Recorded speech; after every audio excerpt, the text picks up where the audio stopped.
Hi, I'm Renee Christensen, and this is the Training Them Wisely podcast, where each week we talk about ways that we can disciple our kids, pour into them.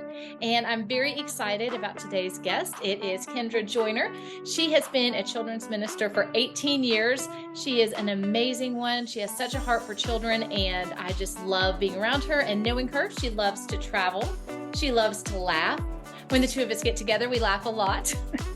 We spent 3 weeks together this summer at different camps, and we were roommates for the whole 3 weeks, and I absolutely loved it. We had the best time together.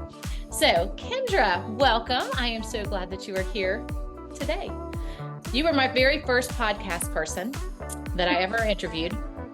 Never had done a podcast before. Had no idea what I was doing. You completely carried it. It was pretty much Kendra's podcast. She was amazing. And then afterwards, she's like, so a lot of times podcasters have questions that they can ask people. I was like, oh, that's a good idea. So Kendra, tell us a little bit about yourself. Well, I'm a children's minister in High Point, North Carolina, and I've been here just over 7 years at this church on staff. But I've been doing children's ministry for about 18 years. So, yeah. Awesome. And so we're going to talk about missions as a family today, because it is something I think that's really important, and it can be kind of difficult to figure out how to involve children in missions, just because of the different ages. And it's just not something that you always think about as being able to do. But I do think it's really important for kids to serve, for kids to be in missions. So why do you think it's important that families focus on missions? Well, I think for one thing, it helps you grow your family together in a way that you don't get any other time. So I grew up in a family where my dad was a pastor growing up when I was a child, and we served and did all kinds of things, but also grew up in a very missions-minded church. And so from the time I was in seventh grade until I graduated from high school and went to college, I was doing missions every summer because that was something that was important to our church that we would do. And so for children and families, like children can do that by serving with their parents. A lot of times they're not going to just let children go by themselves to serve, but if mom and dad go, they can go to the local food pantry and help serve. They can go and help at a nursing home and just spread some joy to people there. Like there's lots of practical small ways that you can serve. You can serve your community with your first responders. But all of that shows the love of Christ in their own environment where they are. And when you're doing it as a family, then your children are able to see what you value as being important, because you can tell them that things are important versus doing things with them, Yeah. where they're actually able to see you serve, see you love other people, see you share the gospel with them, with others. And those types of things, they really do help a child actually see that, oh, mom and dad aren't just saying this, they're living this out and they mean what they're saying. Right. And for me, like Deuteronomy 6, where it says where you can walk along the way, that's what I think of when I think of families doing missions, is that you teach them as you walk along the way. You don't just say it and then say, go do it. You teach them as you do it and model it in front of them. And so, and that's how it was for my family. My mom and my dad both were very missions minded, and we served. I served as a fourth grader in our migrant Bible school. We had migrants in our community where I lived for the summer picking tomatoes, and we did 2 weeks of vacation Bible school. And although we did not speak the same language, we were able to share the love of Christ. And our church would teach us enough Spanish to be able to say, please come to church with us. We're doing vacation Bible school. And then they would have people there that would share the gospel in Spanish, of course, but we would go in and teach the Bible stories to the kids in English because they needed to learn English for school. So, and my mom always had fourth graders. That was the class she wanted to teach. And so she would always throw me in as a teacher at some point during the time when I was a fourth grader too. And I was like, what on earth? So, but it was a good way to learn how to do it and to just be a part. Like I had a place somewhere, a role in Bible school. So, Yeah.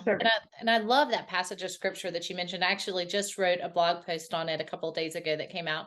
And I love the part that says, as you walk along. So just in all of these varieties of ways, I think, we need to be investing in our kids and discipling them at home, but by actually leaving the house, it's a different way that they're going Yeah. to remember things differently whenever they're out of the normal things that they're doing and be able to see what's going on even more. So we kind of talked about this, but so what are some practical ways? Because there are so many different ages. How can kids participate in missions? Because I know a lot of moms want to do that, but they just need practical ideas, especially if they have babies. That was hard for me whenever I had little ones because they won't let you go cook food whenever, you're under a certain Right. age. There's certain missions that you're not able to Hmm. do with little ones, but really there is a pretty wide variety that you can even do with babies. So what ideas do you have that you can share with people? So some of the things that we've done even here, so we take flowers to our senior adults, to the shut-ins at our church, and we do it as families. So you go as a family, you write a note just to encourage them. Some of them don't get out of their homes at all. We went to one lady's house that she had not even been off of the second floor of her home because of steps. She had an issue with her hip and couldn't leave even to come to the front door. So we put it on the front door. Her children came by later and took it to her, but she got to wave out the window to us and talk to us. Um, and that's an easy thing. I planted the plants before we went. I just got them from the farmer's market and put them in a little pot. And then another thing you can do, even with little ones, is that they can write cards. So one of the things we do here is that we think about our shut-ins a lot because we know that they don't get to go anywhere, right? And COVID really emphasized that for us. And now we have some more families that are kind of walking in that stage of life with their parents, and so um, we also have learned to make ornaments and Christmas cards, and we've delivered those or we've mailed them to them. Because either way, it doesn't matter if they're up for a visit or not. You can still spread some joy and the love of Christ to them, and all they need is just a smile. One Yes. time we made little picture frames and we put the kids' pictures in the picture frame and sent it to the shut-ins and let them know, hey, we just want you to know we're thinking about you, and here's a little child for you to pray for. And then we've also we have a thing where we do thank and bake, and where we bake goodies and then we bring them to the church and we deliver them to our first responders in the community. And so our kids have done that. You don't have to be any age for that. You can bake the brownies at your house and then, take them with you to the fire department or to wherever, 911, whoever needs them. Um, those are all simple things that you can do. The other things that we do is that we've helped at the food pantry. We've helped at we have a thrift store for homeless people that we've gone in and we've helped organize clothes there. And I mean, they let the elementary kids do that. So we were first through fifth graders that did that. And So that's a young kids, age. Yeah. yeah. And what they did is they just gave us one section of the store. So we were in charge of like women's clothing. Well, we had to put all the smalls together, then you put all the mediums together. So it wasn't like we were having to organize the whole thing. You just make it simple, right? And part we're good. Yeah. Okay. So it doesn't matter like how old the kids are, you can still find things for them to do. And it doesn't have to be hard. The other thing that I think that is important is that you teach them how to serve in their own community before Yes. you take them somewhere else to serve. And so I uh, agree. Yeah. we've done that too, where because your community sees you, like they're going to hold you accountable for what you're doing, right? Whereas you might go on a mission trip. We've done some family mission trips here where we've taken a whole family, like multiple families. We all go as a team, but you serve as a family, and taking them to another location to serve and help churches. But at the same time, it's important that they do it at home too, so they know how to serve their community around them. It is. And so many people don't realize that really the Great Commission does include your local area. Whenever we think of Right. mission trips, we literally think of going somewhere. Hmm. The truth is that right here where God placed us, He placed us as a local missionary where we Yeah. should be pouring into the community and sharing the love of Christ with others around us. So, yeah, I love that you said that. And I think just cards in general are very helpful, easy thing to do, Yeah. even for babies, because whenever someone is sick, even whenever my kids were babies, I would just paint their hand, put a handprint on there, and they Yeah. would tell me something to write on it. It didn't need to be a lot, but truly, whenever somebody is sick, when they are shut into their home and not able to get Right. out of their home, when they're in a nursing home, just getting something is truly valued. I'm a nurse, and just, I mean, cancer patients, whenever they would come in for their induction therapy for 6 weeks at a time and really would have no visitors. There's Right. so many people, and that those little things really do make a difference. It's not something, I mean, it sounds small, and it is small, and it is quick, but it can make a big impact still. So there's so many Absolutely. ways that you can serve like that and serve locally. So I love that. Um, all right. So what are some benefits, do you think, of families serving together as an entire group? So one of the things that we learned when we were doing family mission trips and teaching families how to serve together. So one, families and communication is different in today's world with all the technology we have, right? And so we had some families that they just said that they had never done anything like that together. They'd never been on a team together. They never had to work together for the same common goal.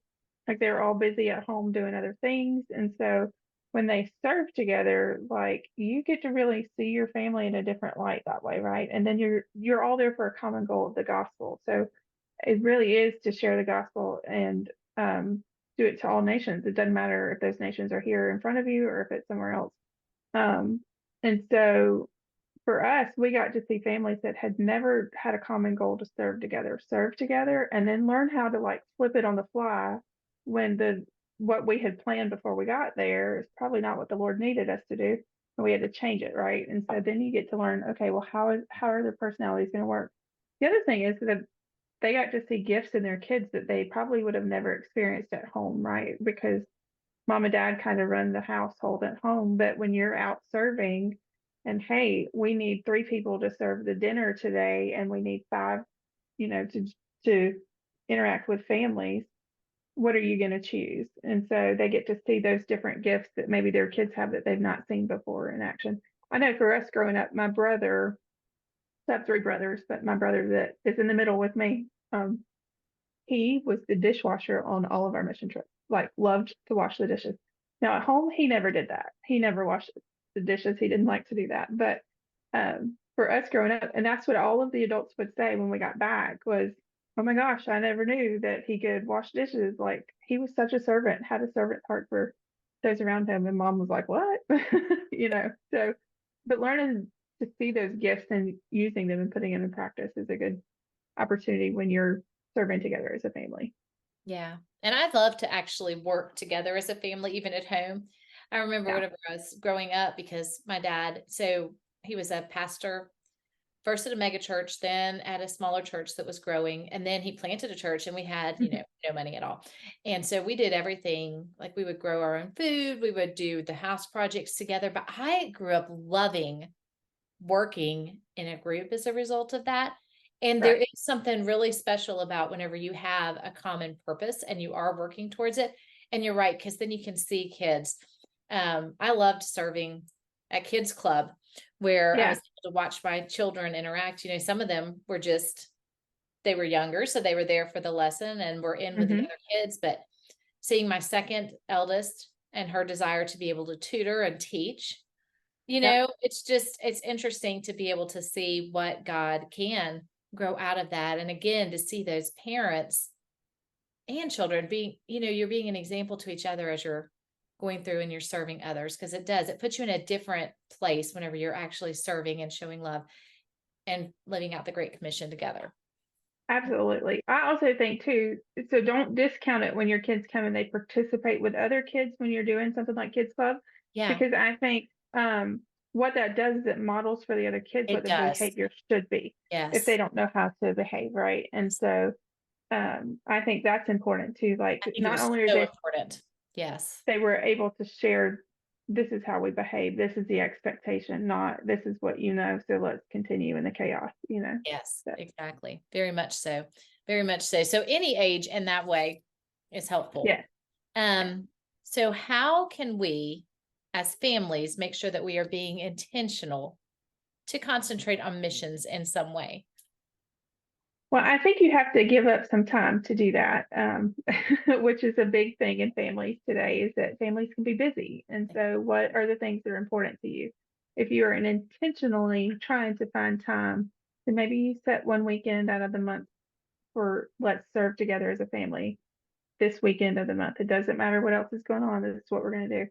And it can be everything from going, I used to get up at like 5 o'clock in the morning on Saturday mornings and feed the homeless with a team because that was when we were scheduled. It didn't matter that it was convenient for anybody. It wasn't convenient at all on a Saturday morning, but for us, it was a gift that we got to go and share. So we went and served, homeless people at 5 o'clock on Saturday morning, feeding them breakfast and preparing the breakfast. So you just have to figure out in your schedule what works best, and then intentionally put that in, and don't let life get too busy where you miss it, because it can easily get too busy and you miss those things. It can easily get too busy. I love that. And just being willing to use those hours that God has, Mhm. because there's not a lot of margin in people's lives in general in America. But Right. if you're able to do that, and it's a time that you're together as a family, not on your phones, not on electronics, interacting, talking, and serving God at the same time. So all good things. Do you have anything else that you want to share about missions as family? I think too, I have a chapter in a book that I wrote a couple of years ago where I talked about don't miss the opportunities in front of you. So the Lord gives us opportunities to serve those around us. And the way that I wrote that chapter, I wrote it that I would have never guessed that the Lord would place the world at my doorstep where He had me serving right now.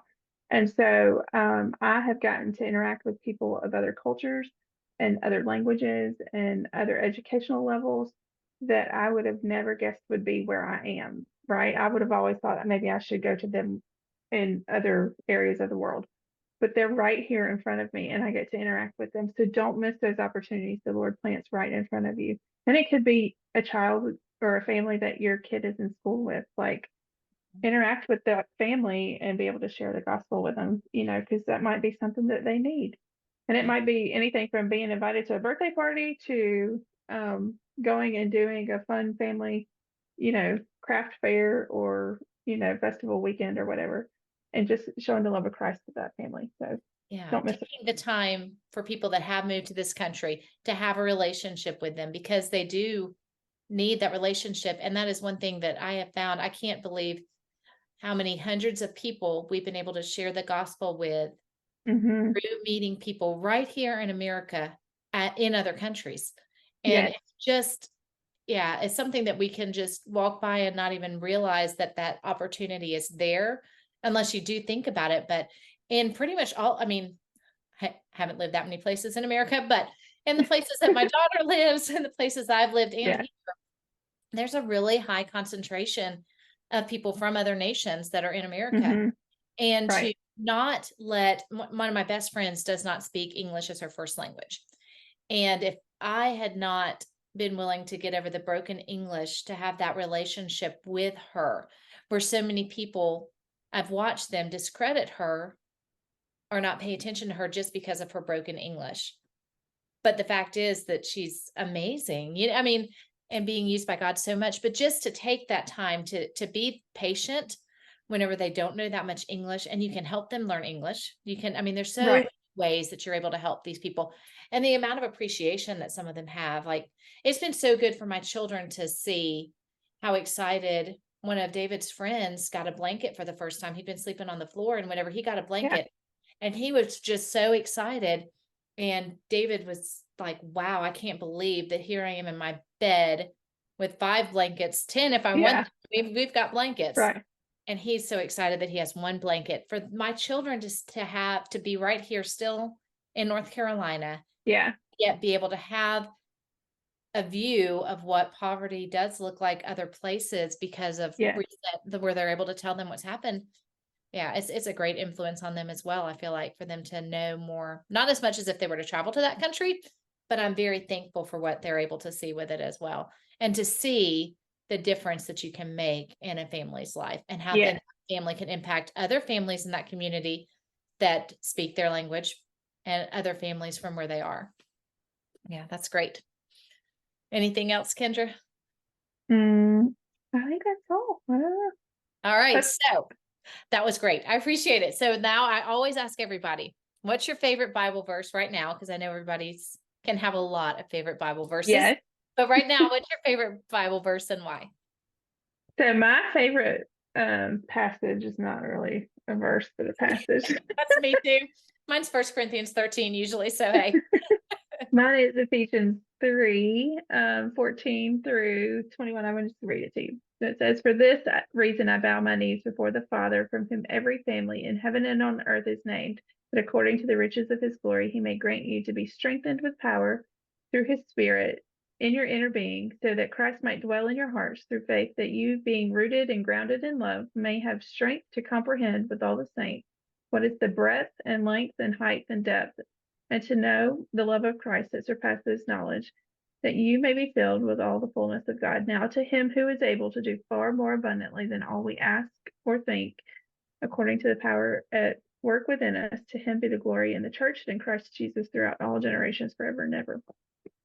So that is my favorite passage right now, but also very common in my world, because I do get to see how the Lord works immeasurably more than we can ever ask or imagine when I work with families and children. And so some of the days I think, "Oh, Lord, why am I here?" But other days I think, "Lord, this is why," because you can work immeasurably more than we can ever ask, think, or imagine. So I love that. I actually just finished writing Ephesians Bible studies, one for preschoolers, one for elementary, one for teens, and one for adults. And I have been praying over that passage for years for my yeah, children, that yeah. they would have that. But just that we would actually need power to even be able to comprehend part of Mhm. God's love for us, that he loves us that much. And that whenever we do pray, to think that he can do even more than we could even ask or imagine. And yet, how often, what I've been struck by is how often I try so hard to be intentional with prayer.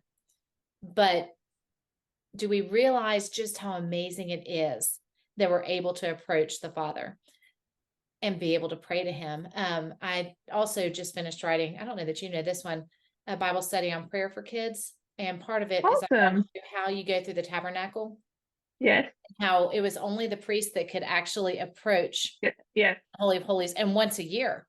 So it Yes. wasn't something that, the fact that we are able to talk to God all of the time, whenever you look at that and realize, wow, one person once a year could go in and pray for others. Yes. Here we are, literally anytime that we want to, we're able to talk to God boldly and confidently. And he loves us so much that he can do more than, and he can do more than we think or ask. And we're praying to somebody that's so powerful. I mean, the Almighty God who created the whole universe. And so Yes. just the privilege that it is to be able to approach him in prayer, even the fact that he loves us so much that we can't even fully comprehend it and can do so much. That is an awesome passage. I love those Yes. scriptures as well. Yes. That's a good one. I also, so one of the reasons that it's important to me is that my very first summer that I served on missions as far away from both my parents as possible when I was in college. That was our theme for the summer, was Ephesians 3:20. And our pastor told us, I went to Canada, to Penticton, British Columbia, and served with 11 other college students from the South, all over the South, from the United States. And we got there, and he said, "My goal is for us to be able to share the gospel 320 times, and for the Lord to give that blessing in the church for those to believe in Christ." I was like, "No way, we're only here for 10 weeks." And we got very close. It was very cool to watch and to learn how to share the gospel clearly so that we could do that. That's awesome. Yeah, I remember, so I used to go door to, I actually really love to be able to share the gospel. So I used to go Hmm. door to door. I used to share on buses. I'd sit on the bus and everybody would listen all around and stuff. And I prayed because I was getting ready to go somewhere else. My time was going to be less, but I remember praying for that last 2 weeks that God would do immeasurably more than I can ask or imagine. And I was on a bus and I started talking to somebody, and everybody started like getting around 32 people on that bus. Wow. I was able to share the gospel with them. And I was thinking to myself, that is just above and beyond what I could have Yeah. asked or imagined right there. And that's who God is, Hmm. especially whenever we're asking kingdom prayers, because he wants his kingdom to Yeah. come. He wants us to be able to share. Whenever you're asking those kingdom prayers, he does. He answers those requests that you make that are going to glorify Right. him. So that's awesome. Well, thank you, Kendra. I You're absolutely love welcome. you, love what you're doing, and I'm so thankful that you came on and talked to us. Well, I'm glad to do it anytime. It's a gift to be able to talk to you.